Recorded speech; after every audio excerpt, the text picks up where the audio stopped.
Hey, well, thanks and welcome to the Pork Inspiration Cafe, where I've partnered with America's pork producers to cook some really creative recipes. And I'm going to demo one iconic sort of pork dish now, and you can find other recipes on porkbeinspired.com, or even go to the Facebook page for porkbeinspired.com, where not only can you get some inspiration and some neat recipes, but you can help feed 125,000 meals just by clicking on the website. So the first dish that I'm going to demonstrate is this iconic pork chop. And to me, like, pork chops and applesauce is a dish that I have a lot of memory about. But of course, I have to do things a little bit differently. So we're going to pair the pork chop with pears.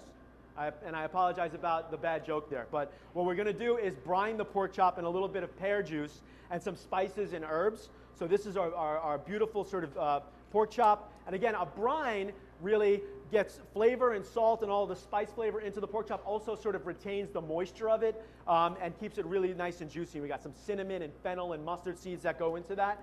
And over here I have one already started on the pan.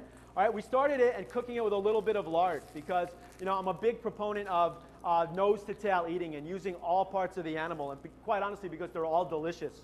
All right, so we're cooking that pork chop in a little bit of lard, and then I'm just going to throw in a little bit of whole butter here to sort of baste the meat, and throw in a little bit of some fresh herbs as well. So some fresh sage, and sage is one of those flavors that it's really synonymous with pork, whether you're talking about breakfast sausage, or apples and pork, or in this case pears, really works together. So we have our pork chop cooking, our pear brine pork chop, all right, and that's going to baste and cook away.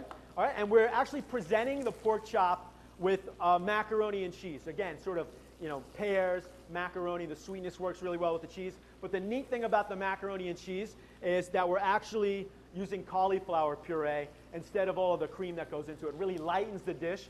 And for me, I have 2 little kids. It's a neat way to sort of sneak in some vegetables with your entree. Pork chop, macaroni and cheese. Oh, hey, there's cauliflower puree in there. So that's one of the dishes we're doing. We got a bunch of food out on the table here today. One of my favorites is this pork bolognese.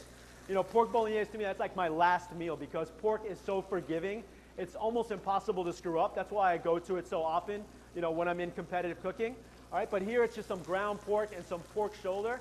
And if you've never cooked pork shoulder, that's like my one, go out and grab this cut, because again, it's just so luscious and unctuous and really almost impossible to screw up. And then probably my favorite here, this sort of pork cutlet. Here we've kind of got a breakfast theme going. We're using some ham. We kind of breaded it and just kind of pan-seared it with a little bit of breakfast sausage vinaigrette as well. And another thing I love to do with my food is sort of present the main ingredient, in this case, of course, pork, in many different ways. So 3 really creative dishes: our pork chop brined in pear sauce with cauliflower, macaroni, and cheese, our ham and breakfast sausage schnitzel, and our pasta bolognese with pork, really kind of showcasing the versatility of one of my favorite ingredients. You can get more recipes like this. You go to porkbeinspired.com or go to the Facebook page, porkbeinspired.com. And also when you click on there, you're being inspirational by getting 125,000 meals to people by helping out Feeding America.